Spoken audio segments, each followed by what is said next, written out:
Hello एमर्स, एक बार पुनः हम लोग आ गए हैं अपने एक नए चैप्टर के साथ जिसका नाम है त्रिकोणमिति यानी ट्रिग्नोमेट्री। ये क्लास 10th के अंदर 8वां चैप्टर है और हम बात कर रहे हैं त्रिकोणमिति में कुछ अलग ही प्रकार से। मतलब तो पहले ही प्रकार में हमको ये नजर आया कि मार्कर नहीं चल रहा है, लेकिन कोई बात नहीं, तो स्टार्ट करते हैं दूसरे मार्कर से। और आज हम पढ़ेंगे ही पढ़ेंगे ट्रिग्नोमेट्री यानी त्रिकोणमिति। ठीक है, तो मेनली अगर आपके चैप्टर में देखा गया होगा तो चैप्टर का नाम जो लिखा होगा इंट्रोडक्शन ऑफ ट्रिग्नोमेट्री लिखा गया होगा, है ना, यानी त्रिकोणमिति का परिचय। मेनली मैंने सीधा सीधा त्रिकोणमिति निकाला और मैंने सोचा कि मैं यहीं से डिफाइन करता हूँ। भाई परिचय ही देखना है इसमें, तो त्रिकोणमिति क्या होती है यही जान लोगे, यही हो गया इंट्रोडक्शन, इसका बात खत्म। भाई ये है कौन, यही तो होता है इंट्रोडक्शन। ठीक, तो कौन है ये, यही जान लोगे, इंट्रोडक्शन खत्म। चलिए समझते हैं हम लोग त्रिकोणमिति के बारे में। त्रिकोणमिति है क्या? तो त्रिकोणमिति स्टडी है। स्टडी है किस चीज की स्टडी है सर? ये स्टडी है साइड्स, ये स्टडी है relation between sides and angle of right angle triangle. Right angle triangle त्रिकोणमिति क्या है? इट इज अ स्टडी किसकी? Relation between sides and angle of right angle triangle. ठीक है, सीधा सीधा हिंदी में लिख दें तो त्रिकोणमिति समकोण त्रिभुज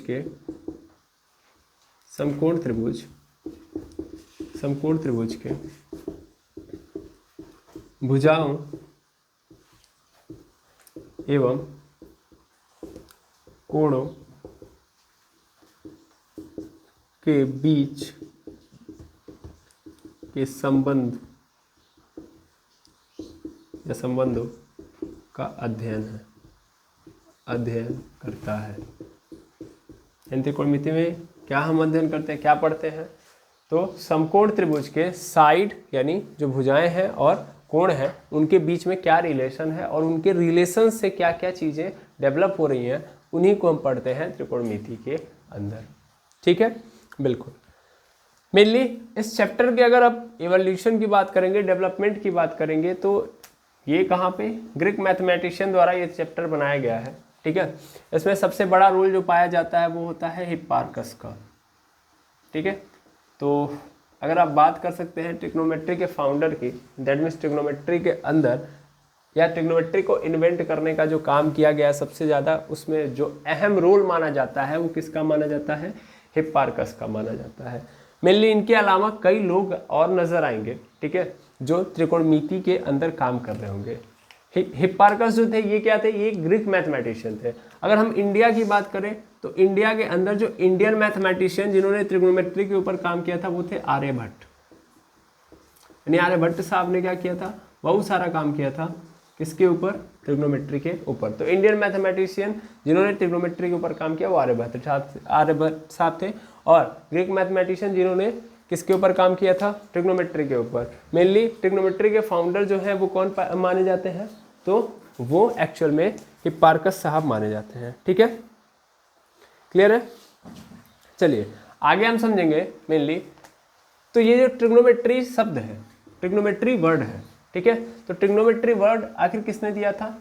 तो एक्चुअल में ट्रिग्नोमेट्री वर्ड 1595 में एक बुक आई थी ट्रिग्नोमेट्री के नाम से, जिसमें पहली बार मतलब ये जो रिलेशन है, सिंपल बोले तो हिप्पार्कस साहब और आर्यभट्ट साहब ने एक्चुअल में रिलेशन तो डिफाइन कर दिया था, यानी ट्रिग्नोमेट्री के बारे में जानकारी तो दे दी थी, लेकिन ये जो ट्रिग्नोमेट्री वर्ड है वो उन लोगों ने नहीं दिया था।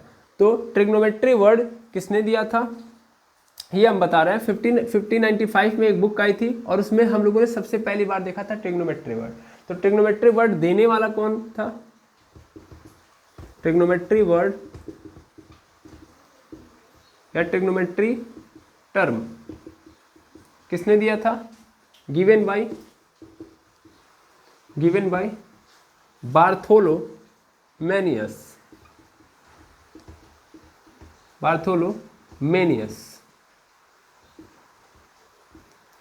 मेनियस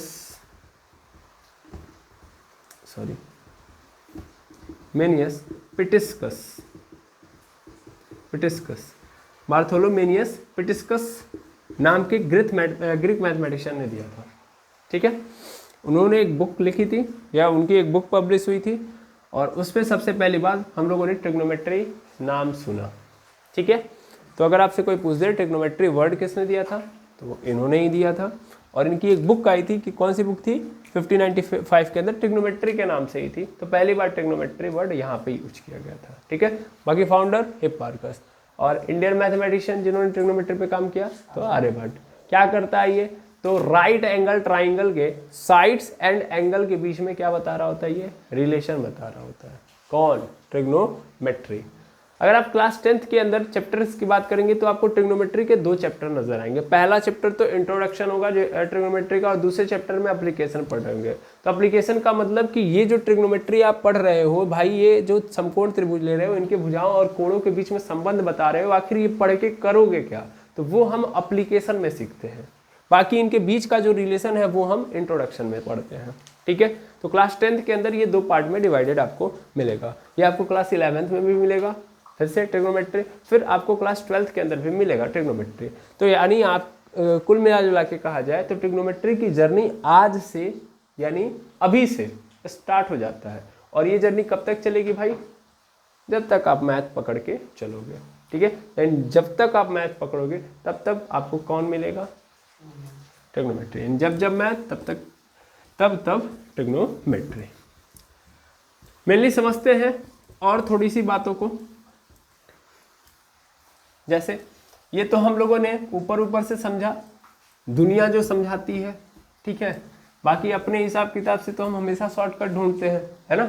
चलिए इसमें भी शॉर्टकट ढूंढते हैं। तो यहाँ पे अगर आप देखोगे तो क्या है, यहाँ पे एक्चुअल में लिखा है त्रिकोणमिति। हिंदी में अगर देखा जाए तो लिखा है त्रिकोणमिति। और त्रिकोण मतलब 3 कोण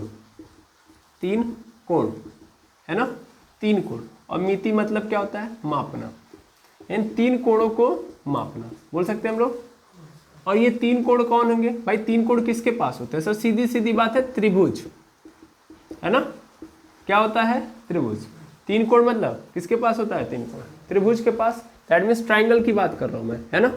ट्राइंगल, ध्यान देंगे, ट्राइंगल की बात कर रहा है। जब भी 3 कोण की बात किया तो इसका मतलब सीधी बात है कि ट्राइंगल की बात कर रहा है।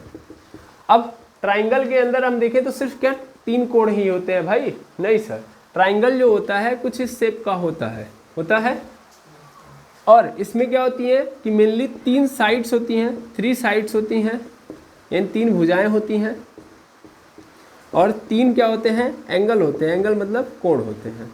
ठीक है, तो 3 साइड्स, 3 साइड्स एंड 3 एंगल किसके अंदर, त्रिभुज के अंदर। मान लेता हूँ ये ए है, ये बी है, ये सी है। तो साइड कितनी सर, ये तो एक पहली साइड है ए बी, दूसरी साइड है बी सी और तीसरी साइड है ए सी। 3 साइड आपको नजर आ रही है। ठीक सर, और यहाँ पे देखेंगे तो 3 एंगल भी नजर आ रहे हैं। 3 इंटीरियर एंगल आपको ये नजर आ रहे होंगे, angle A, angle B, angle C. तो मैं अगर 3 साइड्स की बात करूँ तो तीनों साइड कौन कौन सी होंगी, तो एक तो ए बी होगी, दूसरी क्या होगी बी सी होगी और तीसरी ए सी होगी। ठीक है, एंगल कौन कौन से हैं, एक तो एंगल ए है, एंगल बी है और एंगल सी है। ठीक है, तो इसका मतलब ये ले दे के बात कर रहा है त्रिभुज को मापना। 3 कोणों को मापना मतलब त्रिभुज को मापना। और त्रिभुज में भी ध्यान देंगे, सिर्फ एक प्रकार का त्रिभुज नहीं होता है, कई प्रकार का त्रिभुज होता है भाई। त्रिभुज के अंदर कौन कौन सी चीजें आ रही है, एक तो भुजा, दूसरा कोण। तो भुजा के आधार पर हम त्रिभुज को डिवाइड करें तो हमको 3 प्रकार के त्रिभुज नजर आएंगे, है ना। और कोण के आधार पर डिवाइड करें तो भी हमको कितने प्रकार के नजर आएंगे, 3 प्रकार के त्रिभुज नजर आएंगे, अगर आप लोगों ने पढ़ा हो तो। ठीक है ना, यानी ये जो त्रिभुज है एक्चुअल में अलग अलग प्रॉपर्टी पे अलग अलग नाम से जाना जाता है। मतलब सर, मतलब अगर हम बात करें इस त्रिभुज की भुजा के आधार पे यानी साइड के बेसिस पे देखें तो हमारे पास कितने त्रिभुज नजर आएंगे, 3। कितने त्रिभुज, 3। सबसे पहला जो त्रिभुज होता है वो कौन सा होता है, बता सकते हैं आप लोग। सबसे पहला त्रिभुज क्या बोलते हैं उसको सर, समबाहु त्रिभुज। समबाहु त्रिभुज, समबाहु को क्या बोलते हैं, इक्विलेटरल ट्राइंगल। इक्विलेटरल ट्राइंगल, यहाँ पे ध्यान देंगे आप, त्रिभुज स्वयं लगा लेंगे। ठीक है ना, ऐसा क्यों कह रहे हैं सर? बार बार ट्राइंगल लगाना है तो दैट मीन्स इक्विलेटरल ट्राइंगल या समबाहु त्रिभुज आप खुद समझ लेंगे। अब इक्विलेटरल ट्राइंगल की कहानी क्या है? इक्विलेटरल ट्राइंगल में होगा क्या कि ए बी सी है, तो ये जो ए बी होगा वो बी सी के बराबर होगा और बी सी ए सी के बराबर होगा। कुल मिला जुला के मैं सीधी सीधी बात करूँ तो यहाँ पे तीनों के तीनों साइड आपस में क्या होंगे? इक्वल होंगे। यानी अगर मैं उठा के बोल दूँ तो ये ए बी होगा वो बराबर होगा किसके? बी सी के, और बी सी मतलब ए बी और बी सी टोटल किसके बराबर हो जाएंगे? ए सी के। तो तीनों के तीनों साइड आपस में क्या हो जाएंगे? इक्वल। तो ये इस तरीके का त्रिभुज था। अच्छा, अगर ये तीनों साइड्स बराबर हो जाए दैट मीन्स इक्विलेटरल ट्राइंगल बन जाए तो इनके इनके एंगल की भी एक प्रॉपर्टी नजर आएगी आपको। वो कैसी प्रॉपर्टी होगी सर? 60, यानी सभी एंगल कितने हो जाएंगे? 60 के होंगे, ठीक है ना। यानी एंगल ए भी बराबर हो जाएगा एंगल बी के, और एंगल ए और एंगल बी बराबर हो जाएंगे एंगल सी के, और वो कितना हो जाएगा? 60 डिग्री, ठीक है। एक बात तो आप सभी लोग जानते हैं त्रिभुज के अंदर क्या कि सर त्रिभुज के तीनों अंतःकोणों का जो योग होता है, त्रिभुज के तीनों अंतःकोणों का योग, the sum of interior angle of triangle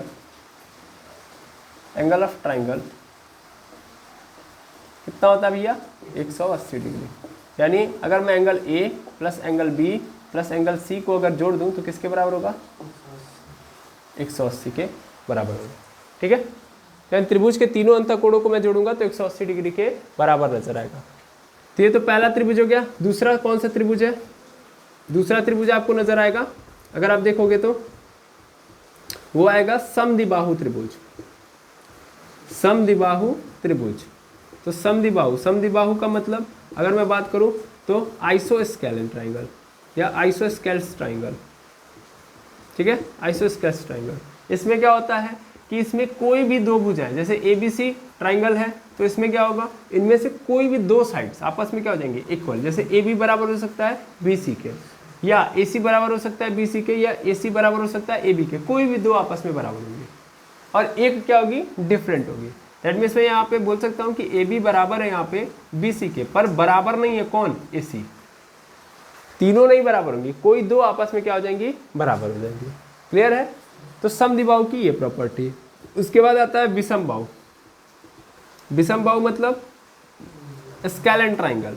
भैया एक भी क्या नहीं, स्केलेन ट्राइंगल में एक भी साइड आपस में क्या नहीं होंगी? बराबर नहीं होंगी। ये ए है, ये बी है, ये सी है, तो इसमें क्या होगा? इसकी मेन प्रॉपर्टी है कि ए बी बराबर नहीं है BC के और BC बराबर नहीं है AC के, मतलब तीनों की तीनों आपस में बराबर नहीं है।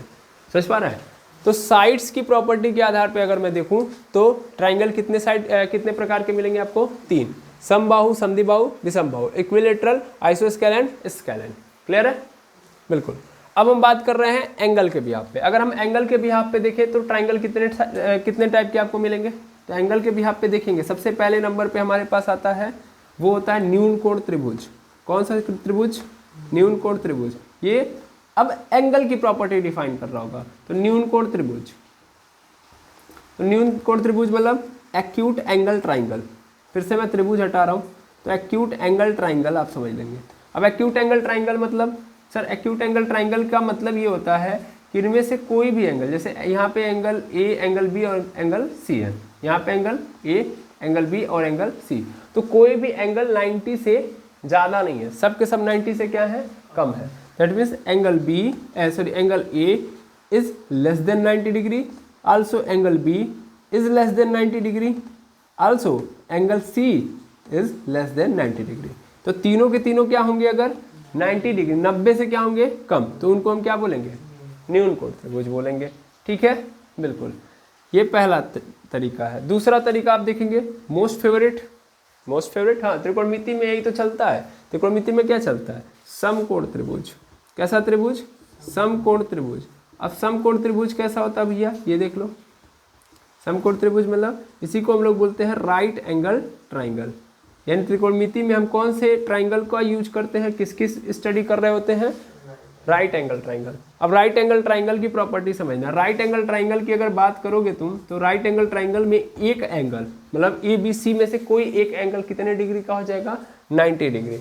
जैसे मैं यहाँ पे अगर एक ट्राइंगल ड्रॉ करूँ, क्या नीचे दिखाई दे रहा है? एक बार मैं देख ले रहा हूँ। ठीक है, अच्छे से दिखाई दे रहा है, कोई दिक्कत नहीं है। तो ये ध्यान से देखिएगा, यहाँ पे मैंने क्या एक ट्राइंगल ड्रॉ किया, ये है ट्राइंगल, ठीक है। यहाँ पे ए, यहाँ पे बी और यहाँ पे मैंने क्या रख दिया सी, ठीक है। तो यहाँ पे ए बी और यहाँ पे सी। तो मेनली समझिएगा कि एक जगह पे यानी एक एंगल जो इन तीनों में से होगा, क्योंकि 3 एंगल बनते हैं, 3 में से एक एंगल कितने डिग्री का होगा, ये 90 डिग्री का। और 90 डिग्री जहाँ पे भी होगा, दोनों लाइंस या दो साइड्स आपस में क्या हो जाएंगी, परपेंडिकुलर हो जाएंगे, एक दूसरे के क्या हो जाएंगे, परपेंडिकुलर। या सीधा सीधा बोलूँ तो एक लाइन दूसरे लाइन पे एकदम सीधा आके गिर रही होगी। और वो किस जगह नजर आ रहा है, तो यहाँ पे नजर आ रहा है कि सर BC पे AC आके सीधा गिरा हुआ है। इसका मतलब C पे एंगल कितना बन रहा है, 90, है ना। तो अगर 3 एंगल में से कोई भी एक एंगल क्या हो जाए, 90 डिग्री हो जाए, तब उस कंडीशन में जो ट्राइंगल बनेगा वो कैसा होगा हमारा, सर वो समकोण त्रिभुज होगा। यानी यहाँ पे मैं लिख सकता हूँ कि angle C is equal to कितना हो गया, 90 डिग्री। बाकी angle A and angle B क्या है, 90 डिग्री से कम है, ठीक है। तो अगर ये प्रॉपर्टी है एंगल की, तो उस ट्राइंगल को हम लोग क्या बोलेंगे, राइट एंगल ट्राइंगल, ठीक है। इसी तरीके से हम लोग एक और देख लेते हैं। तीसरे नंबर पे हमारे पास आता है अधिक कोण त्रिभुज। अधिक कोण त्रिभुज, अधिक कोण त्रिभुज मतलब यानी obtuse angle triangle, obtuse angle triangle.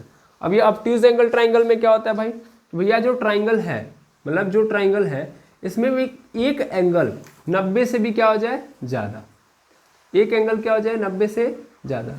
इस ट्राइंगल को यदि आप बनाएंगे तो कुछ इस तरीके से आपको नजर आएगा, ठीक है।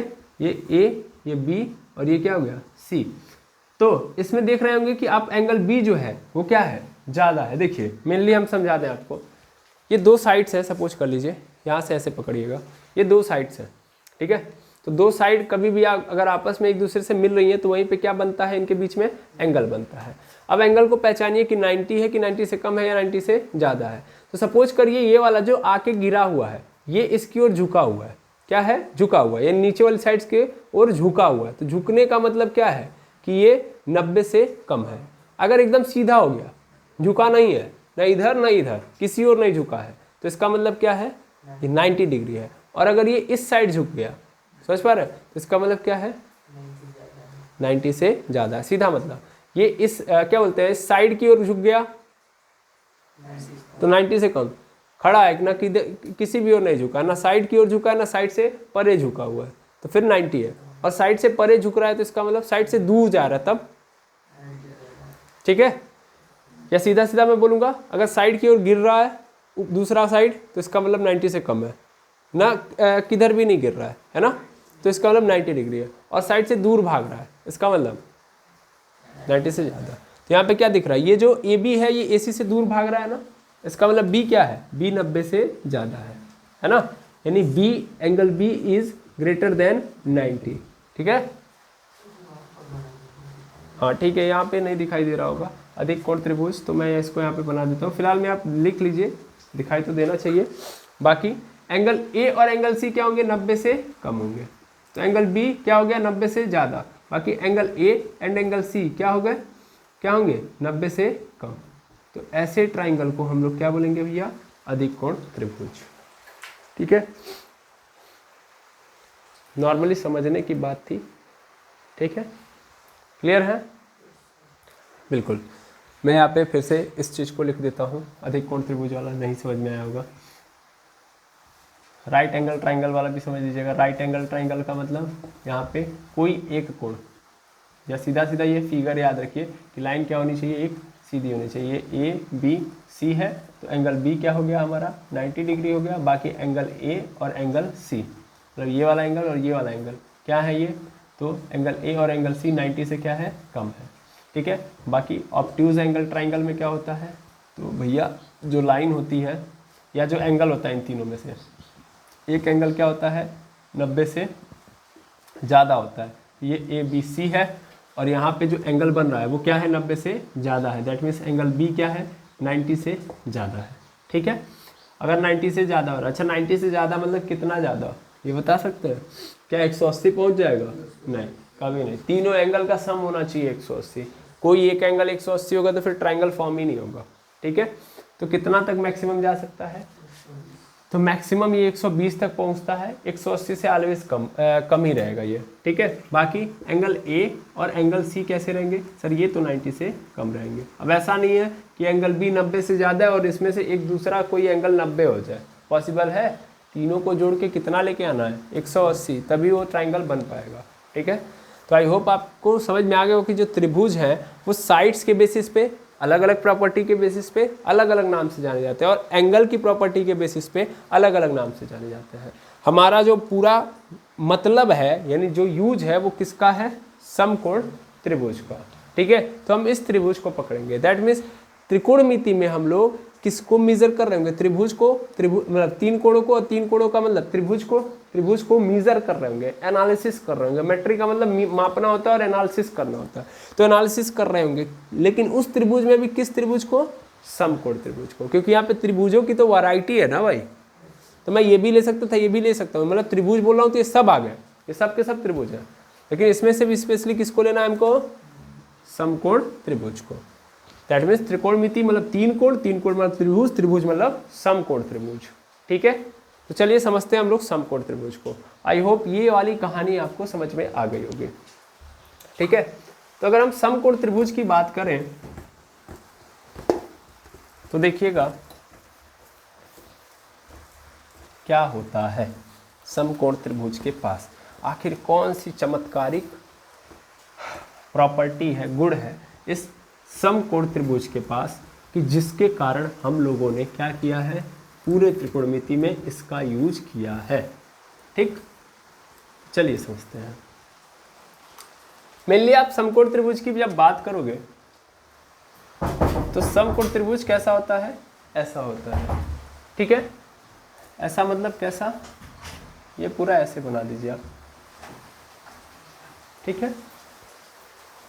अब ये क्या है, बी, ये क्या है, सी है, ठीक है। अब ध्यान से समझेंगे, यहाँ पे आपका क्या फॉर्म हो रहा है, 90 डिग्री फॉर्म हो रहा है। यहाँ पे क्या फॉर्म हो रहा है, 90 डिग्री। और अगर राइट एंगल ट्राइंगल है जहाँ पे 90 डिग्री फॉर्म होता है, ठीक है, तो उसके जस्ट सामने वाली जो साइड होती है, उसके जस्ट सामने वाली साइड क्या होती है, वो होती है कर्ड यानी हाइपोटेनस, ठीक है, उसको हम बोलते हैं हाइपोटेनस। और जस्ट नीचे दैट मीन जहां पे ट्राइंगल रखा यानी जो समकोण त्रिभुज है जो रखा हुआ है, ठीक है ना, तो रखने वाले पोर्शन को हम लोग क्या बोलते हैं, बेस बोलते हैं। क्या बोलते हैं, बेस। बेस यानी आधार, बेस यानी आधार। और ये जो लाइन खड़ी है ये आके डायरेक्ट इस पे क्या है, खड़ी है, दैट मीन्स लंब है इस पे ये, तो इसको हम लोग क्या बोलते हैं, लंब। क्या बोलते हैं, लंब, ठीक है, लंब यानी इंग्लिश में बोलते हैं परपेंडिकुलर, ठीक है, परपेंडिकुलर यानी पी पकड़ लो, ठीक। मतलब क्या है सर, ये क्या आपने किया, देखो यार जो राइट एंगल ट्राइंगल होता है ना, इसके पास एक सबसे बड़ी प्रॉपर्टी जो है कि उसके साइड्स फिक्स होते हैं। उसके साइड्स क्या होते हैं, फिक्स होते हैं। फिक्स मतलब यहाँ पे हर साइड का अपना एक नाम है, हर साइड का अपना एक नाम है, और ये नाम सभी त्रिभुज के बाकी के त्रिभुजों के अंदर नहीं है। राइट एंगल ट्राइंगल में क्या है, राइट एंगल ट्राइंगल के हर साइड का अपना एक नाम है, अपना एक फिक्स पहचान है, क्या बोलते हैं, आइडेंटिटी है कि देखो मैं कर्ण हूँ, मैं लंब हूँ, मैं आधार हूँ। समझ पा रहे हैं, बाकी ट्राइंगल के पास ये प्रॉपर्टी नहीं है। क्लियर है। फिर से किसको हम कर्ण बोल रहे होंगे, तो मेनली जो 90 डिग्री, जहां पे 90 डिग्री बन रहा है उसके जस्ट सामने वाली जो साइड होगी उस साइड की पहचान हम किससे करेंगे, किस नाम से, हाइपोटेनस यानी कर्ण के नाम से, ठीक है। बाकी दोनों साइड है सर, तो जैसे जैसे एंगल चल रहा होगा, देखिए एंगल के बिहाफ पे फिर बाद में बदल जाएंगे। अदरवाइज नॉर्मली हमको एक समकोण त्रिभुज दे दिया, राइट एंगल ट्राइंगल दे दिया, तो ये रखा गया तो ये बेस होगा, आधार होगा, रखा गया तो ये बेस ही तो है, और ये लंब है। लंब मतलब जब भी कोई सीधी लाइन किसी लाइन को कट कर रही हो, मान लो ये लाइन है जा रही है और इस लाइन को कोई लाइन आके कट कर रही है 90 डिग्री पे, तो इसका मतलब ये क्या हो गया, इस लाइन के रिस्पेक्ट में इसको हम लंब बोलेंगे, परपेंडिकुलर। क्या बोलेंगे, लंब। लंब मतलब इंग्लिश में इसको बोलते हैं परपेंडिकुलर, ठीक है। तो परपेंडिकुलर है ये, यहाँ भी ये क्या है, परपेंडिकुलर है, क्योंकि ये बेस के ऊपर आके ऐसे ही गिर रही है, 90 का एंगल फॉर्म कर रही है बेस के साथ। ठीक है, जब कोई लाइन किसी दूसरी लाइन के साथ क्या करेगी, 90 डिग्री का एंगल फॉर्म कर रही होगी, तो उस कंडीशन में वो लाइन दूसरी लाइन की क्या कहलाएगी, लंब कहलाएगी। ठीक है, क्लियर है। तो क्या प्रॉपर्टी आप समझ पा रहे हैं, बिल्कुल राइट एंगल ट्राइंगल के पास ये प्रॉपर्टी है कि भैया उसके सभी साइड्स का अपना एक फिक्स आइडेंटिफिकेशन है, ऐसा नहीं कि कोई कुछ भी है इसमें। ठीक है, रैंडमली सबका अपना एक नाम है, एक अपनी पहचान है। ओके, बिल्कुल सर। अब त्रिकोणमिति में आप क्या करते हो, त्रिकोणमिति में आप क्या करते हो, तो सबसे बेसिक चीज अगर हम बात करें तो सबसे बेसिक चीज तो एक्चुअल में सर हम इन्हीं साइड्स का क्या निकाल रहे होते हैं, रेशियो निकाल रहे होते हैं। ठीक है, पहली बात। दूसरी बात, रेशियो कैसे निकालोगे तुम, तो भाई रेशियो निकालने का मतलब क्या है कि रेशियो मतलब दो चीजों के बीच में रेशियो, अनुपात समझते ही हैं। तो अनुपात निकालना है मुझे, तो मैं यहाँ पे 3 साइड्स दी गई हैं, तो मैं बारी बारी क्या करूंगा, 2-2 साइड्स के बीच में क्या निकाल रहा हूँ, ये अनुपात डिफाइन कर रहा हूँ, और हर अनुपात अलग अलग तरीके से मुझे क्या दे रहा होगा, वैल्यू दे रहा होगा। अब आप कहोगे सर इसका मतलब क्या है, देखो एक्चुअल में ये राइट एंगल ट्राइंगल के अंदर ये देखा गया, देखना जो मेन बात है वो यहाँ पे कि राइट एंगल ट्राइंगल की देखना साइड्स को मैं पकड़ूंगा, यानी साइड्स का अगर मैं रेशियो निकाल रहा हूँ, क्या निकाल रहा हूँ, साइड्स का रेशियो, साइड का रेशियो, तो ये साइड का रेशियो हमें एंगल का ज्ञान देके चला जा रहा है, यानी एंगल की इंफॉर्मेशन देके जा रहा है। समझ पा रहे हैं जो मैं बोल रहा हूँ, यानी साइड का रेशियो निकाल रहे हो तो एंगल मिल रहा है, ये रिलेशन आ रहा है। रिलेशन मतलब संबंध, संबंध मतलब भैया एक को अगर हम इफेक्ट कर रहे हैं, रिलेशनशिप में आप हैं, रिलेशनशिप मतलब मम्मी पापा का रिलेशन है आपसे, है कि नहीं है, तो मम्मी पापा की लाइफ में अगर कोई प्रॉब्लम क्रिएट हो गई तो उस प्रॉब्लम के कारण आप इफेक्टेड होंगे कि नहीं होंगे, है ना। सपोज कर लो किसी एक की तबीयत खराब होगी तो उनके किसी भी एक पर्सन की तबीयत खराब होने से आपके ऊपर इफेक्ट पड़ेगा। समझ पा रहे, तो रिलेशन उसको कहते हैं। संबंध में होता क्या है कि चीजें कोऑर्डिनेशन में काम कर रही होती हैं। ठीक है, अगर एक के बीच में हम कुछ कर रहे हैं, मतलब एक के साथ कुछ कर रहे हैं, तो उसका इफेक्ट दूसरे पे भी पड़ेगा। राइट एंगल ट्राइंगल में यही देखा गया भैया कि साइड का अगर हम साइड के साथ छेड़छाड़ कर रहे हैं तो एंगल के साथ भी चेंजेस आ रहे हैं। समझ पा रहे हैं, यानी साइड और एंगल आपस में क्या है, कनेक्टेड है। समझ पा रहे हैं, और ये दोनों क्या कर रहे हैं, कोऑर्डिनेशन में काम कर रहे हैं। और इसी रिलेशन को हम लोग किस में देखते हैं, ट्रिग्नोमेट्री में। ट्रिग्नोमेट्री में यही तो देखा जाएगा कि साइड का रिलेशन किस तरीके से है एंगल के साथ, कि कैसे हम साइड को इफेक्टेड करेंगे तो एंगल इफेक्टेड होगा, या कैसे हम एंगल को इफेक्टेड करेंगे तो साइड इफेक्टेड होगा। समझ पा रहे हैं, हाँ या ना। तो साइड्स के रेशियो से हमको एंगल की इंफॉर्मेशन मिल रही है।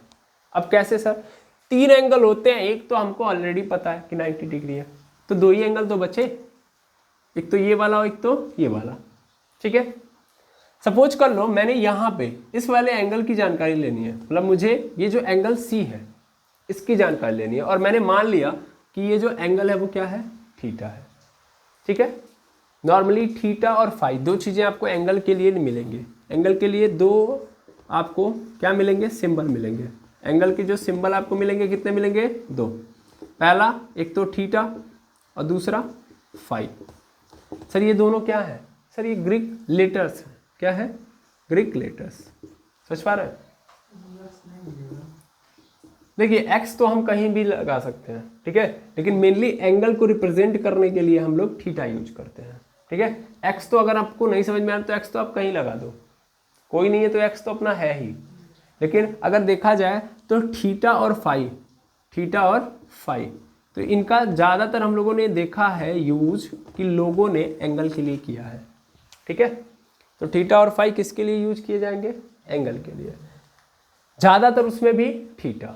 ठीक है, अब समझिएगा ध्यान से, क्या समझे सर, ये राइट एंगल ट्राइंगल है, हाँ सर है, बिल्कुल इसमें कोई दुविधा नहीं है। ठीक है, ये चीज़ें आप अपने माइंड में रख लेंगे, इन चीज़ों को मैं हटा रहा हूँ। तो होता क्या ये समझना कि भाई अगर मैं चाह रहा हूँ कि इस थीटा को फाइंड आउट करना, तो समझना क्या होने वाला है।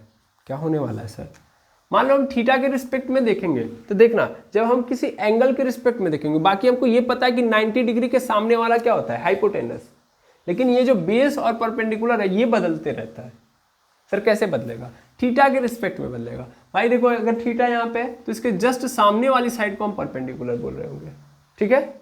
क्या बोल रहे होंगे? परपेंडिकुलर। थीटा के सामने वाली साइड परपेंडिकुलर, और उसके बाद जो तीसरी साइड बचेगी वो क्या हो जाएगी? बेस। पहले इसको समझ लो। नहीं समझे सर? ठीक है, मैं समझा रहा हूँ, बिल्कुल समझना। पहले बताओ 90 कहाँ फॉर्म हो रहा है? सर यहाँ पे। तो 90 के जस्ट सामने वाला क्या बन गया? हाइपोटेनस। हाइपोटेनस या कर्ण, मैं सीधा सीधा एच लिख दे रहा हूँ, ठीक। अब मुझे कहाँ पे एंगल चाहिए? कौन सा एंगल डिफाइन करना है? सर ये वाला एंगल, ठीक है। तो अगर ये वाला एंगल डिफाइन करना तो जस्ट इसके सामने वाला क्या बन जाएगा? परपेंडिकुलर, और तीसरी साइड अपने आप क्या बन जाएगी? बेस। अगली बार समझना, अगली बार तुमने क्या किया? चेंज कर दिया सिस्टम। मान लो ट्राइंगल ऐसे कुछ आ गया तुम्हारे पास। ये बताओ 90 कहाँ फॉर्म हो रहा है? सर यहाँ पे, है ना? यहाँ पे 90, तो जस्ट सामने वाला हाइपोटेनस, इसमें तो कोई दुविधा नहीं है। अब मैं ये वाला एंगल डिफाइन करना चाहता हूँ, तो ये वाले एंगल के जस्ट सामने वाली साइड परपेंडिकुलर और बची हुई साइड बेस। समझ पा रहे हैं? क्लियर है ना? चलिए एक और ट्राइंगल देख लेते हैं हम लोग। ऐसे मैंने कोई ट्राइंगल ले लिया ऐसे। पहले ये बताओ 90 कहाँ बन रहा है? सर 90 बन रहा है यहाँ पे, तो 90 के जस्ट सामने वाला हाइपोटेनस, ठीक है। एंगल कौन सा ले रहा हो? ये वाला। इसके जस्ट सामने वाला परपेंडिकुलर, तो ये क्या बन जाएगा? बेस। खत्म। इजी है कि नहीं है? ठीक है।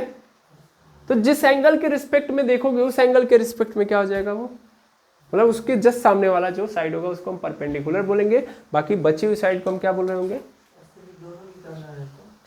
तो दोनों बारी बारी ना आप डिफाइन करोगे, एक साथ तो नहीं करोगे। ये फाइंड आउट कर लिया तो फिर ये फाइंड आउट करोगे। जब ये फाइंड आउट करोगे तो इसके रिस्पेक्ट में ये क्या बन जाएगा? परपेंडिकुलर। समझ पा रहे हो? और ये हाइपोटेनस चेंज नहीं होता। सबसे पहली बात तो ये समझ लो कि राइट एंगल ट्राइंगल के अंदर जो भी साइड्स हैं, 3 साइड है ना, जो भी साइड का मतलब 3 ही साइड है। एक है हाइपोटेनस, दूसरा है परपेंडिकुलर, तीसरा है बेस, है ना। तो इन तीनों में हाइपोटेनस किसी भी स्थिति में परिवर्तित नहीं होने वाला है। परिवर्तित क्या होगा? Base and perpendicular. कभी बेस परपेंडिकुलर बन जाएगा, कभी परपेंडिकुलर बेस बन जाएगा। क्लियर है? क्लियर है? बिल्कुल। और सबसे बड़ी साइड क्या होती है? कौन सी होती है? तो हाइपोटेनस। सीधा कारण है। कारण क्या है कि सीधी बात है ना भाई, यहाँ पे 90 डिग्री बन रहा है। ये बताओ ये दोनों एंगल मिल के 90 बनाएंगे, है ना। मान लो यहाँ पे थीटा और यहाँ पे क्या है? फाई है कि नहीं है। तो ये दोनों मिल के कितना बनाएंगे? 90, और इसने अकेले का 90 बना दिया है। तो सबसे बड़ा एंगल है कि नहीं है। तो बड़े एंगल के सामने वाली साइड भी क्या होती है? बड़ी होती है। ठीक है, ये तो ट्राइंगल की बेसिक प्रॉपर्टी है। क्लियर?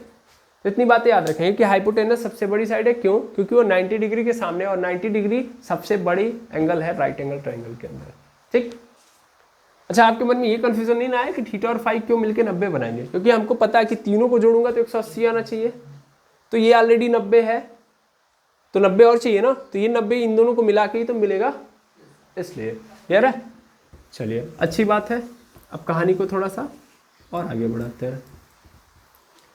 तो हमें क्या करना है? हमें मेनली इस राइट एंगल ट्राइंगल को पकड़ना है और इनके रेशियोज निकालने हैं। किसके रेशियो? साइड्स के रेशियो। और उन साइड के रेशियो से मैंने जस्ट बताया कि क्या मिलने वाला है मुझे? एंगल का इंफॉर्मेशन। ठीक है ना। तो साइड के रेशियो से क्या मिलने वाला है? एंगल का इंफॉर्मेशन। ठीक है, बिल्कुल। अब देखिए रेशियोज कैसे निकालेंगे। सबसे पहला रेशियो हम जो करेंगे, ध्यान से समझेंगे। पहले मैं निकाल लूंगा, उसके बाद बात करूंगा। तो सबसे पहले हम लोगों ने लिया है परपेंडिकुलर, ठीक है। और इसका रेशियो किसके साथ निकालूंगा मैं? हाइपोटेनस के साथ। तो अगर मैं P रेशियो H लिख रहा हूं तो क्या मैं इसको P अपॉन H लिख सकता हूं? रेशियो में तो अपॉन में लिख ही सकता हूं। और P रेशियो H या P अपॉन H एक्चुअल में एक नई क्वांटिटी या नई आइडेंटिटी को जन्म देता है जिसका नाम है साइन थीटा। ठीक है, यानी P upon H is equal to क्या बन जाएगा? Sine theta. सर ये साइन थीटा क्या है? तो एक्चुअल में इनके रेशियो का रिजल्ट है। इनके रेशियो का क्या है? रिजल्ट है। यानी इन दोनों का रेशियो अगर मैं करूंगा, परपेंडिकुलर का हाइपोटेनस के साथ क्या कर दिया? रेशियो कर दिया। तो रेशियो करने पे जो हमको रिजल्ट मिलता है वो किसके बराबर होता है? Sine theta. साइन इसमें क्या है? साइन को नॉर्मली ज्या बोलते हैं। क्या बोलते हैं? ज्या। और आगे आपको और फील होगा। और थीटा क्या है? तो ये एंगल है थीटा। ठीक है, समझ पा रहे हैं? तो ये दोनों क्या थी? साइड। और इसने किस रिजल्ट जो दिया वो किस में आया है? एंगल के फॉर्म में दिया। आया कि नहीं आया? तो यही है रिलेशन। अब अगला हम रिलेशन क्या बना सकते हैं, तो सर बेस का हाइपोटेनस के साथ रेशियो बना सकते हैं, हाँ है ना भाई। रेशियो बनाना है तो बेस रेशियो हाइपोटेनस कर देते हैं। तो बेस का रेशियो अगर हम हाइपोटेनस के साथ कर देते हैं तब हमको एक नई आइडेंटिटी मिलती है और वो क्या है, कॉस थीटा। इसी तरीके से अगर हम लोग देखिएगा, परपेंडिकुलर मतलब लंब, हाइपोटेनस मतलब कर्ण, बेस मतलब आधार और हाइपोटेनस मतलब कर्ण, इसमें कंफ्यूज नहीं होना है, बिल्कुल नहीं। अब अगली बार हम लोग देख लिए कि परपेंडिकुलर का हाइपोटेनस के साथ कर दिए और बेस का हाइपोटेनस के साथ कर दिए। अब अगली बार हम क्या कर देंगे, अगली बार हम कर देंगे चेंज। अगली बार क्या कर देंगे, चेंज। अगली बार हम लोग परपेंडिकुलर और बेस का कर देंगे, कर सकते हैं ना भाई, परपेंडिकुलर हाइपोटेनस परपेंडिकुलर बेस, तो अगली बार परपेंडिकुलर और बेस। तो क्या मिल जाएगा हमको, tan थीटा। क्या मिल गया, tan थीटा। अब हम क्या करेंगे, अब हमको पता है कि अब इसके अलावा तो हम कुछ नहीं कर सकते। अब एक ही काम कर सकते हैं, इनको उल्टा कर सकते हैं। क्या कर सकते हैं, उल्टा। जैसे परपेंडिकुलर अपन बेस है तो बेस अपन परपेंडिकुलर, भाई ये किसका दे रहा है रेशियो, ये दे रहा है परपेंडिकुलर रेशियो बेस, यानी परपेंडिकुलर पहले है फिर उसके रिस्पेक्ट में हम बेस देख रहे हैं। अगली बार हम बेस को पहले करेंगे, परपेंडिकुलर को बाद में। तो इसका मतलब बेस अपॉन परपेंडिकुलर, और बेस अपॉन परपेंडिकुलर का मतलब क्या हो गया, बेस अपॉन परपेंडिकुलर मतलब कॉट थीटा, एक नया बन गया। ठीक है, उसी तरीके से यहाँ भी अगर मैं इन्वर्स कर दूँ, उल्टा कर दूँ, तो ये क्या बन जाएगा, h अपॉन बी, और h अपॉन बी मतलब क्या हो जाएगा, सेक थीटा। ठीक है, और इसी तरीके से यहाँ भी बन जाएगा, यहाँ बन जाएगा, क्या बन जाएगा सर, इसको अगर उल्टा कर दोगे तो h अपॉन पी बनेगा, और h अपॉन पी मतलब कोसेक थीटा। क्या बन गया, कोसेक थीटा। तो अगर ध्यान से देखो तो मेन अगर देखा जाए तो यही तीनों है, बाकी ये तीनों तो इनके उल्टा करने पे आए हैं, है ना। तो अगर हम बात करें जनरल या नॉर्मल, सीधा सीधा बोले तो ये जो मेन क्वांटिटी है, मेन क्वांटिटी कौन है, तो मेन रेशियोज आइडेंटिटी कौन है, तो ये है तीनों। बाकी ये क्या है, इनवर्स वाली हैं, इनका उल्टा करने पे आई हैं।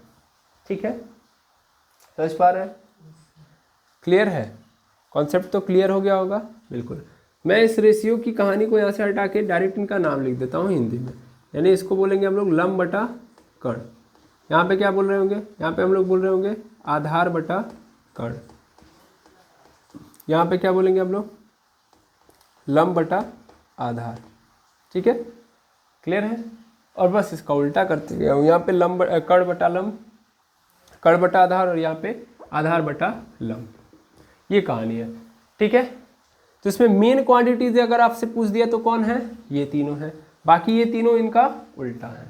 क्लियर है, किसका उल्टा कौन है पहले ये बताइए, tan थीटा का उल्टा क्या होता है, cot थीटा, cos थीटा का उल्टा sec थीटा, और sin थीटा का उल्टा cosec थीटा। समझ पा रहे हैं, बिल्कुल।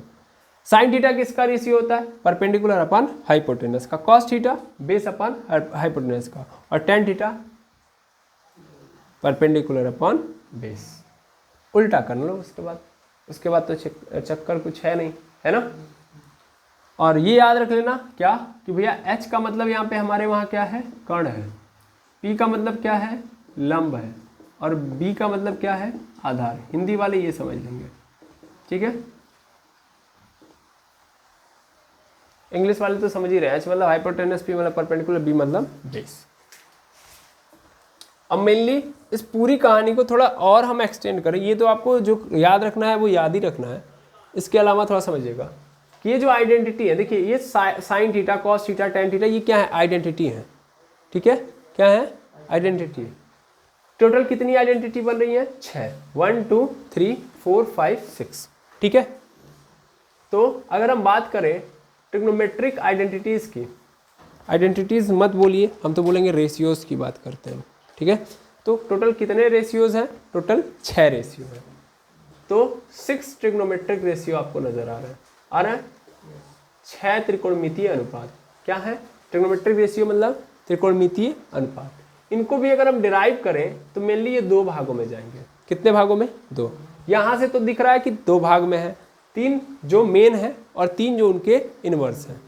इसको मैं लिख दे रहा हूँ, ये 3 क्या है, मेन है, और ये 3 उल्टा है। उल्टा के लिए हम लोग क्या यूज करते हैं, इनवर्स, है ना। तो ये इनवर्स रेशियोज है। लेकिन और डिफाइन करूं मैं तो जैसे कि यहाँ पे मैं लिख सकता हूं तो 2 पार्ट में जाएगा। एक तो फंडामेंटल ट्रिग्नोमेट्रिक रेशियोज, और दूसरा क्या आएगा, डेराइव्ड ट्रिग्नोमेट्रिक रेशियोज,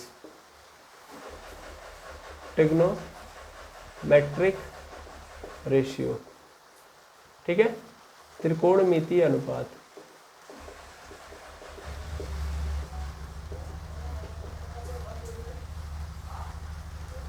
ठीक, अब फंडामेंटल मतलब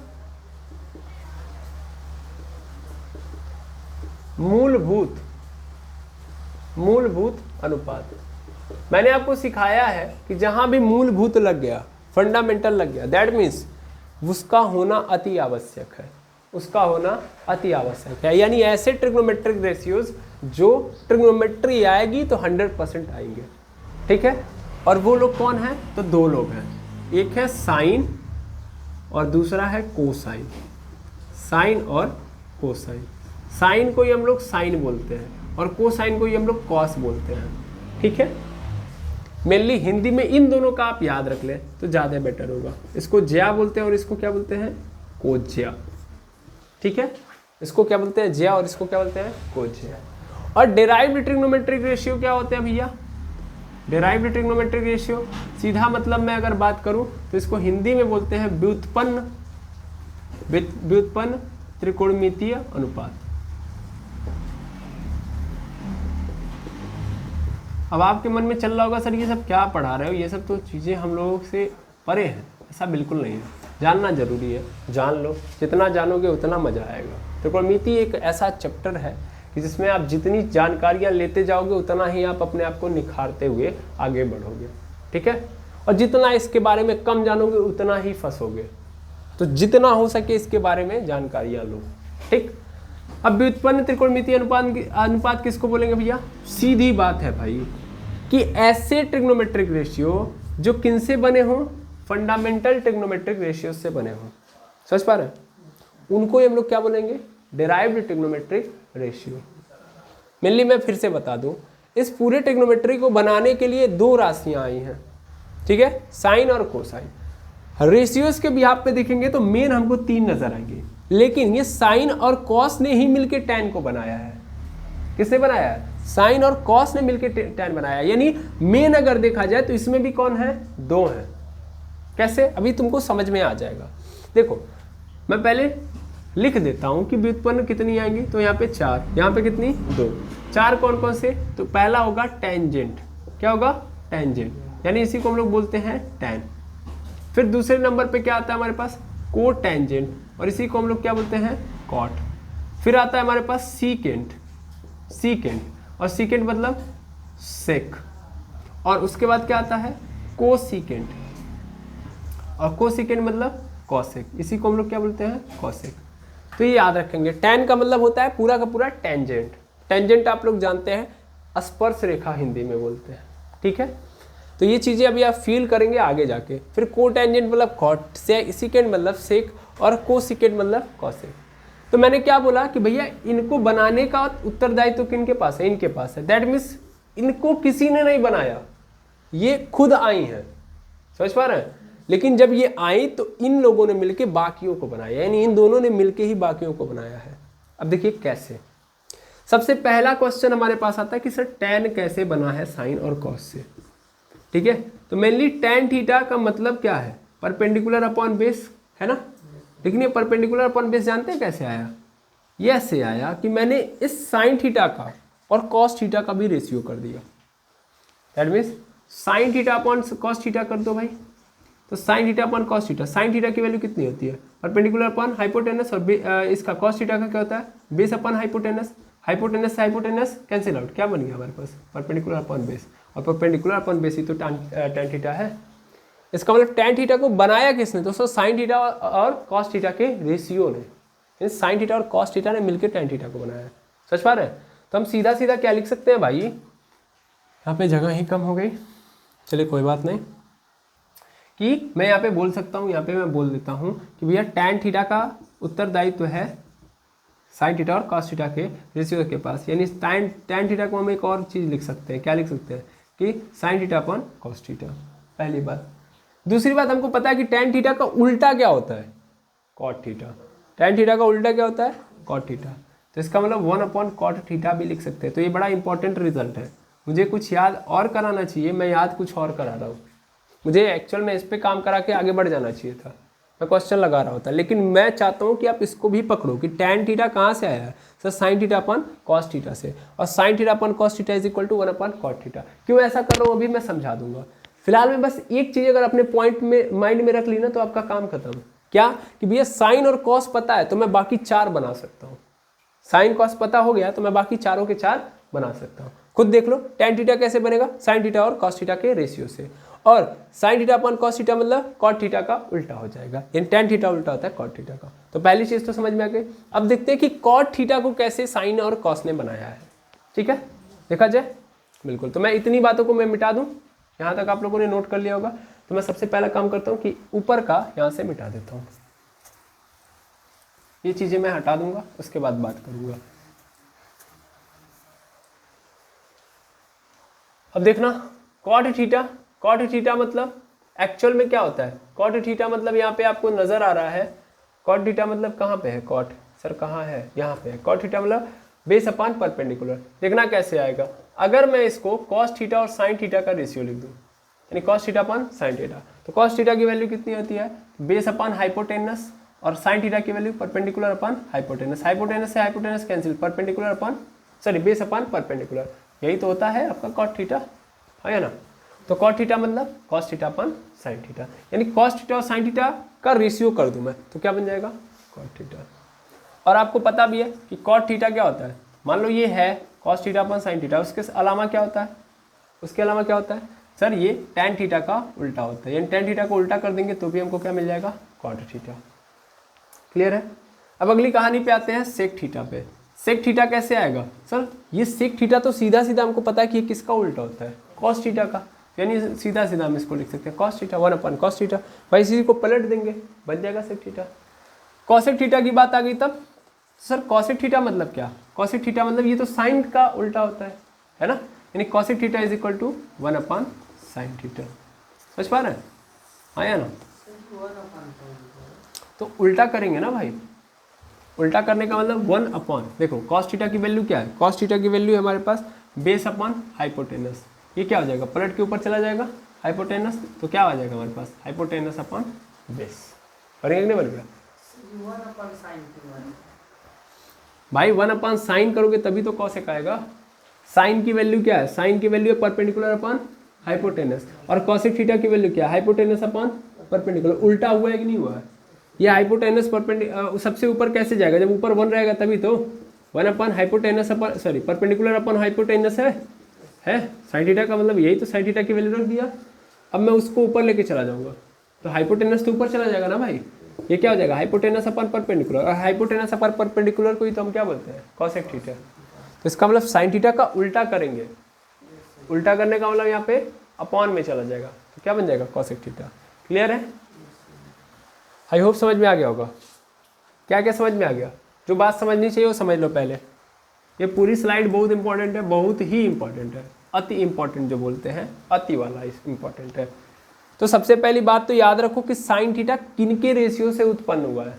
तो sine theta right angle triangle के दो साइड परपेंडिकुलर और हाइपोटेनस के रेशियो से निकला हुआ है, यानी परपेंडिकुलर अपॉन हाइपोटेनस क्या हो जाएगा sine theta, base upon hypotenuse cos theta. देखो पहला परपेंडिकुलर हाइपोटेनस, फिर दूसरा बेस हाइपोटेनस, अब तीसरा हम रेशियो बनाएंगे तो परपेंडिकुलर और बेस का, तो वो बन जाएगा tan थीटा। अब उल्टा कर दो, tan थीटा मतलब इसका बेस और परपेंडिकुलर का बना दिया cot थीटा, cos थीटा का उल्टा कर दो, हाइपोटेनस बेस का कर दो तो sec थीटा, sin थीटा का उल्टा कर दो दैट मींस हाइपोटेनस परपेंडिकुलर कर दो तो cosec थीटा। बन गया है ना।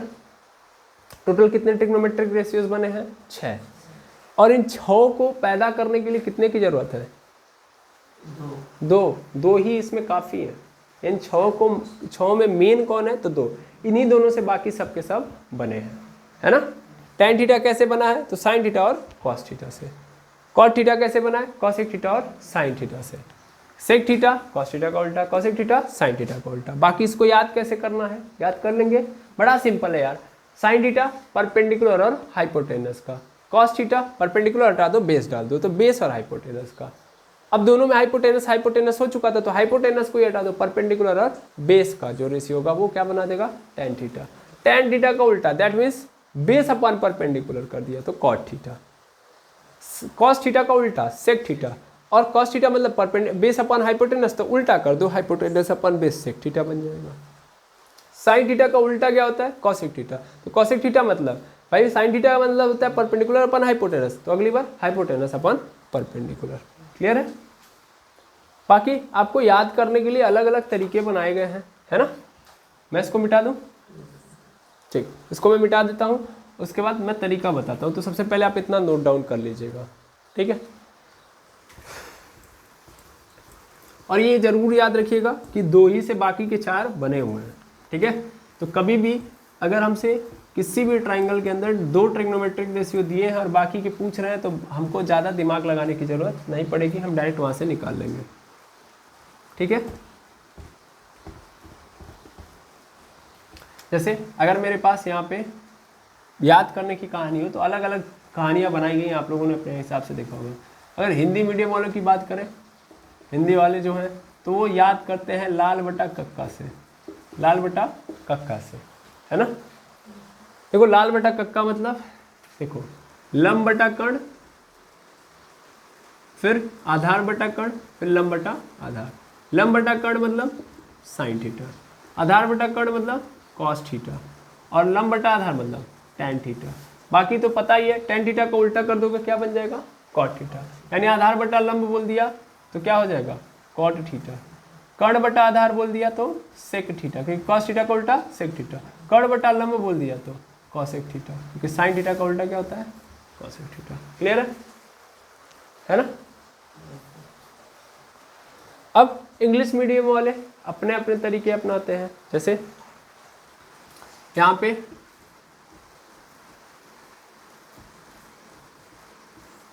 पे पी बी पी, ठीक है, और फिर यहाँ पे एच एच, और यहाँ पे हो जाएगा बी। नॉर्मली याद करने का तरीका क्या होता है, पंडित बद्री प्रसाद हर हर बोले, ठीक है। पंडित बद्री प्रसाद हर हर बोले, पंडित बद्री प्रसाद हर हर बोले। क्लियर है। पी से पंडित, फिर बी से बद्री, फिर पी से प्रसाद, ह से हर, फिर ह से हर, एच से हर, फिर एच से हर, फिर बी से बोले। और फिर इसको ऐसे ही सेम कर दो, तो perpendicular upon hypotenuse sine theta बन गया, base upon hypotenuse cos theta, और परपेंडिकुलर अपॉन बेस क्या बन गया, टैन थीटा। उल्टा करते जाओ, अब base upon perpendicular cot theta, hypotenuse upon base क्या होगा, सेक थीटा, और hypotenuse upon perpendicular sine theta. नहीं सर, कॉसेक थीटा। क्लियर है ना। साइन थीटा का उल्टा कॉसेक थीटा, ठीक है ना, ये याद रख लो। साइन थीटा का उल्टा,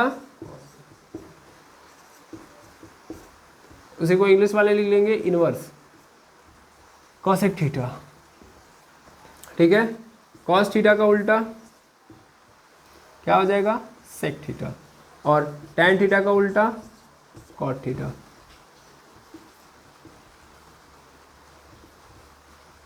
ऐसे ऐसे इनसे भी बोला जाएगा, ये तो हम लोगों ने पकड़ लिया, ऐसे इनसे भी पूछा जाए। कॉट थीटा का उल्टा टैन थीटा, सेक थीटा का उल्टा कॉस थीटा, कॉसेक थीटा का उल्टा साइन थीटा। तो इनवर्स रिलेशन है ना, तो दोनों का बराबर है, ऐसे चल रहा होगा, ऐसे वाला। समझ पा रहे हैं जो मैं बोल रहा हूँ। साइन थीटा का उल्टा कॉसेक थीटा, और कॉसेक थीटा का उल्टा साइन थीटा, ठीक है। ऐसे ही चल रही होगी कहानी यहाँ पे भी, ऐसे ही यहाँ पे भी, ठीक है। ये सब उल्टा रिलेशन बता रहे हैं। लिख दो का उल्टा, यहाँ भी का उल्टा, और इसको भी नोट करके लिख लो, ठीक है। बिल्कुल। अब हम लोग क्या करेंगे, अभी तक जो कहानी समझी है उस पर बेस्ड कुछ एग्जाम्पल करते हैं, फिर आगे चीज़ों को आगे बढ़ाते हैं, ठीक है। आई होप कहानी समझ में आ गई होगी। बिल्कुल, चलिए स्टार्ट करते हैं हम लोग। एक क्वेश्चन पकड़ते हैं और उससे काम बनाते हैं। तो आपको समझ में आ गया होगा कि किस तरीके से साइड की रेशियो से एंगल की इन्फॉर्मेशन मिलने वाली है, ठीक है। अभी और धीरे धीरे चीज़ें समझ में आएंगी, थोड़ा सा पेशेंस रखेंगे तब। जैसे अगर हम बात करें यहाँ पे तो मेनली अगर सपोज कर लो हमको राइट एंगल ट्राइंगल दे दिया, क्या दे दिया, राइट एंगल ट्राइंगल, ठीक है। तो राइट एंगल ट्राइंगल में मान लो इसको थीटा दे दिया इसने, इसको क्या दे दिया 5, ठीक है, और यहाँ पे हमारे पास क्या दे दिया 4, ठीक है, दो चीज़ें दे दी गई हैं। तो कह रहा है ए बी सी ट्राइंगल है, इसमें एंगल बी क्या है, समकोण है, दैट मीन्स राइट एंगल है। तो एंगल बी राइट एंगल का मतलब एंगल बी क्या हो जाएगा हमारा 90 डिग्री, यानी यहाँ पे बन रहा है 90 डिग्री, और वो तो हमको भी दिख रहा है। तो इसके जस्ट सामने वाला क्या हो जाएगा हाइपोटेनस। ये एंगल है, मतलब इस एंगल के रिस्पेक्ट में देखना है, तो इसके जस्ट सामने वाला क्या बन जाएगा परपेंडिकुलर, और ये क्या बन जाएगा बेस, हाँ या ना, क्लियर है। हमसे क्या कह रहा है, हमसे कह रहा है कि हमको पता है कि अगर हम रेशियोज निकालें तो टोटल कितने रेशियोज निकलेंगे 6। तो उन 6 रेशियोज का, चूंकि हर रेशियो का अपना एक नाम है, परपेंडिकुलर और हाइपोटेनस का रेशियो करूंगा साइन थीटा मिलेगा, नाम है ना, तो उन सब का हमको क्या दे दो, वैल्यू दे दो, क्या दे दो, वैल्यू दे दो। दैट मीन्स हमसे पूछ रहा है कि sine theta, cos theta, tan theta, cot theta, sec theta और कॉसेक थीटा, समझ पा रहे हो, ये पूछ रहा है हमसे, क्लियर है। तो कैसे बताएंगे भाई, हमको पता है कि sine theta is equal to क्या होता है, परपेंडिकुलर अपॉन हाइपोटेनस। परपेंडिकुलर पता है क्या यहाँ पे, नहीं, हाइपोटेनस तो पता है, तो परपेंडिकुलर तो पता नहीं है, लेकिन हाइपोटेनस पता है, तो क्या हाइपोटेनस से काम चल जाएगा, नहीं, हमको परपेंडिकुलर भी चाहिए, है ना। तो अब सर परपेंडिकुलर कहाँ से लाए, है कि नहीं है, प्रॉब्लम क्रिएट हुई। लेकिन इस प्रॉब्लम का सोल्यूशन बहुत पहले ही किसने दे दिया था, पाइथागोरस चैन है, किसने दिया था, पाइथागोरस चैन है। उन्होंने पहले ही राइट एंगल ट्राइंगल को पकड़ लिया था और उसके चमत्कारिक गुणों को पहचानते हुए एक थ्योरम भी पेश कर दिया था, ठीक है। अब जब भी देखिए, जैसे मेनली अगर मैं यहाँ पे देखूँ तो ए से लेके सी पता है आपको, ए से लेके सी है क्या, मेनली अगर देखा जाए तो हाइपोटेनस है, ए से लेके सी क्या है हाइपोटेनस, और कितना है 5, ठीक है। अच्छा, फिर उसके अलावा देखा जाए तो दूसरा हमको क्या मिल चुका है, बेस।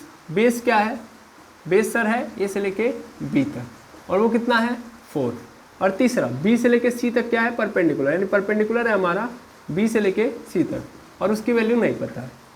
तो पाइथागोरस चाहे इसी दिन रात के लिए काम कर रहे थे कि ऐसी समस्या आएगी तो सुलझाओगे कैसे। उन्होंने बोला कि भाई कोई राइट एंगल ट्राइंगल है जिसमें 2 साइड्स का तुमको वैल्यू फाइंड आउट है, मतलब पता है तुमको, सीधी सीधी बात, तुम जानते हो कि 2 साइड्स की वैल्यू कितनी है, और तुमको तीसरी साइड नहीं नजर आ रही है, तीसरी साइड की वैल्यू नहीं पता। तो मेरे पास तरीका है, मैं बताऊंगा कि तुम्हें वो तीसरी साइड कैसे निकालनी है, ठीक है। तो उन्होंने तरीका बताया, और वो तरीका इसके चमत्कारिक गुणों पर आधारित था। उन्होंने कहा कि जब भी तुम एक राइट एंगल ट्राइंगल लोगे तो राइट एंगल ट्राइंगल के 2 साइड कौन से, एक तो परपेंडिकुलर यानी परपेंडिकुलर, और दूसरा बेस। उन्होंने कहा कि एक परपेंडिकुलर ले लो, दूसरा बेस। परपेंडिकुलर वाली साइड का स्क्वायर कर दो, यानी परपेंडिकुलर का स्क्वायर कर दो, फिर बेस का स्क्वायर कर दो, और फिर क्या कर दो, जोड़ दो। तो जो वैल्यू आएगी वो बराबर होगी हाइपोटेनस के स्क्वायर के बराबर। और ये इतनी बात को ही हम लोग क्या नाम देते हैं, पाइथागोरियन थ्योरम। इसी को हम लोग क्या बोलते हैं, पाइथागोरियन थ्योरम, ठीक है। यही है पाइथागोरस च्या का थ्योरम, पाइथागोरस प्रमेय। ये याद रखना, अदरवाइज बड़ी समस्या होने वाली है। क्या बोला उन्होंने, एक बार मैं पुनः रिपीट करूंगा। उन्होंने बोला भैया कि तुम 2 साइड पकड़ो, एक तो परपेंडिकुलर, परपेंडिकुलर मतलब लंब, दूसरा आधार पकड़ो यानी बेस, और बेस का भी स्क्वायर कर दो, परपेंडिकुलर का भी स्क्वायर कर दो और जोड़ दो। तो जो वैल्यू आएगी वो किसके बराबर होगी, हाइपोटेनस के स्क्वायर के बराबर। ये चमत्कारिक गुण है किसके पास, राइट एंगल ट्राइंगल के पास। कई सारे गुण थे, इसीलिए तो हम लोगों ने इसको चुना। समझ पा रहे हैं। और अंत में आपको पता चलेगा जब ये चैप्टर क्लोज होगा, जब एप्लीकेशन पढ़ेंगे, तब हमको ज़्यादा अच्छे से समझ में आएगा कि आखिर हम लोगों ने क्यों राइट एंगल ट्राइंगल ही चुना, ठीक है। तो अभी फिलहाल में तो आप ये समझिए कि चमत्कारिक गुण कई सारे हैं, इसलिए हम लोगों ने इसको चुना। तो मेनली अगर हम यहाँ पे बात करें हिंदी मीडियम वालों के लिए, तो इसको हम लोग बोलते हैं कर्ण का स्क्वायर बराबर लंब का स्क्वायर प्लस आधार का स्क्वायर, ठीक है। ये है पाइथागोरस च्या का प्रमेय, ठीक है, क्लियर है। अब चलिए कहानी को आगे बढ़ाते हैं और समझते हैं यहाँ पे कैसे चीजें चलेंगी।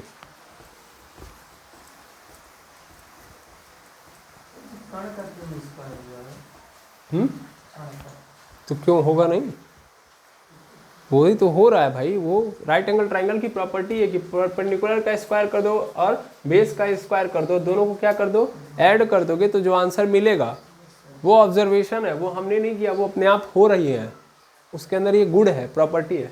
तो वो जो आंसर मिलेगा वो हाइपोटेनस के स्क्वायर के बराबर मिलेगा। ठीक है, अभी धीरे धीरे समझ में आएगा। चलो देखो यहाँ पे, तो मेनली हमको क्या क्या पता है, हमको सर हाइपोटेनस यानी कर्ण पता है, हमको आधार पता है, परपेंडिकुलर नहीं पता है ना। तो चलिए देखते हैं कैसे निकालेंगे हम लोग। तो हम पहले ये थ्योरम लिख देंगे, हाइपोटेनस का स्क्वायर प्लस परपेंडिकुलर का square, sorry hypotenuse square is equal to perpendicular square plus base square. Hypotenuse की वैल्यू पता है, बिल्कुल है सर, 5 है। पहले हाइपोटेनस है कौन सर, AC वाली साइड है, तो AC का square is equal to perpendicular कौन है, परपेंडिकुलर सर BC, तो BC का स्क्वायर, और बेस कौन है, तो बेस है सर हमारे पास AB, तो AB का स्क्वायर। ठीक है, अब AC की वैल्यू पता है, बिल्कुल सर 5 का स्क्वायर। BC की वैल्यू पता है, नहीं सर वही तो ढूंढने आए, यानी BC स्क्वायर प्लस AB की वैल्यू पता है, AB की वैल्यू है 4, तो 4 का स्क्वायर। 5 का square 25 is equal to BC का स्क्वायर प्लस 4 का स्क्वायर 16। इसको इधर भेज देंगे तो क्या हो जाएगा, 25 माइनस 16, क्या बन गया मेरे पास, BC स्क्वायर। दैट इम्प्लाइज, अगर हम यहाँ पे बात करेंगे, इसको इधर रहने देते हैं, यहीं से ऐसे जान देते हैं, तो BC square is equal to हमको क्या मिलेगा, BC square is equal to मिल जाएगा हमको 9। यहाँ से स्क्वायर हटाएंगे क्या चढ़ जाएगी, कड़ी, यानी अंडर रूट में चला जाएगा ये 9। अब यहाँ से निकलेगा भाई 9 निकलेगा ना, अगर देखा जाए तो ये निकलेगा 3 × 3, मतलब फैक्टराइज होगा तो 3 × 3 बनेगा, और यहाँ से आएगा। तो यहाँ से हम दो वैल्यू ले सकते हैं, एक तो प्लस और एक तो माइनस, है कि नहीं है, क्योंकि हमने अभी तक ये सीखा है कि कभी भी कोई स्क्वायर रूट से बाहर निकलता है तो या तो प्लस होता है या तो माइनस, मतलब दो वैल्यूज आती हैं मोटी मोटा, एक प्लस और एक माइनस। तो हम कौन सी वैल्यू लेंगे, तो याद रखेंगे जब भी हम पाइथागोरस चाचा का थ्योरम लगाएंगे तो हमेशा प्लस वाला लेंगे, क्योंकि हम क्या देख रहे हैं यहाँ पे, साइड की लंबाई, और लंबाई कभी माइनस में नहीं होगी। ठीक है ना भाई, किसी की लंबाई -3 मीटर हो सकती है, ये बोर्ड की लंबाई -4 मीटर हो सकती है, नहीं। ठीक है, तो लंबाई हमेशा किस में होती है, पॉजिटिव में होती है, इसलिए हम लोग क्या लेंगे यहाँ पे, केवल और केवल प्लस वाला, यानी BC इज इक्वल टू 3 ले लेंगे, कहानी खत्म। तो मिल गया परपेंडिकुलर, कितना मिल गया, 3। अब हो जाएगा काम, बिल्कुल। अब हमको निकालना है 6 ट्रिग्नोमेट्रिक रेशियो, चलिए फटाफट निकाल देते हैं। सबसे पहला ट्रिग्नोमेट्रिक रेशियो साइन थीटा, कैसे मिलता है भैया, साइन थीटा मतलब परपेंडिकुलर अपॉन हाइपोटेनस। परपेंडिकुलर कितना है भाई, परपेंडिकुलर अभी जस्ट निकाला है, कितना आया है 3, तो परपेंडिकुलर है 3, हाइपोटेनस है कितना 5, मिल गया।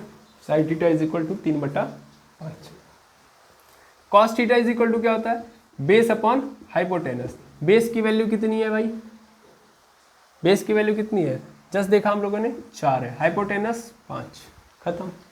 अब टेन थीटा निकालना है, तो टेन थीटा के लिए हम लोगों के पास दूसरा तरीका है। देखिए हम तो यहाँ से कर सकते हैं, परपेंडिकुलर अपॉन बेस कर सकते हैं, परपेंडिकुलर अपॉन बेस मतलब परपेंडिकुलर है 3, बेस है 4। या दूसरा और तरीका अपनाते हैं हम, साइन थीटा कॉस थीटा मिल ही गया था, इसका रेशियो कर देते तो भी मिल जाता। क्लियर है कि नहीं है ना। ऐसे ही कॉट थीटा है, कॉट थीटा मतलब बेस अपॉन परपेंडिकुलर। अब तो कुछ नहीं करना है भाई, उल्टा करते जाना है। टेन थीटा का उल्टा क्या होता है, कॉट थीटा, उल्टा कर दो 4/3, मिल गया। ऐसे ही हमारे पास क्या आ गया, सेक थीटा। सेक थीटा किसका उल्टा, कॉस थीटा का। कॉस थीटा क्या है भाई 4/5, तो डायरेक्ट लिख दो 5/4, है कि नहीं है, उल्टा कर दो। और 5 क्या है, हाइपोटेनस, ये क्या है बेस, तो वही तो आया कॉसेक थीटा। एक बार लाइट जलाएंगे क्योंकि बैटरी लो हो चुकी है, 1 सेकेंड रुकेंगे एमर्स, 1 सेकेंड रुक जाएंगे।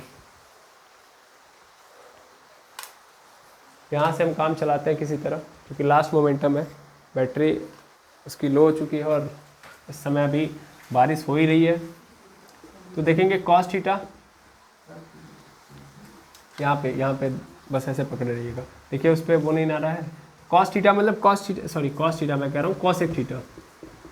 तो कॉसेक थीटा मतलब क्या होगा, कॉसेक थीटा किसका उल्टा था, साइन थीटा का। साइन थीटा का उल्टा कर दो 5/3, खत्म। 5 क्या था, हाइपोटेनस था, और 3 क्या था, परपेंडिकुलर, मिल गया।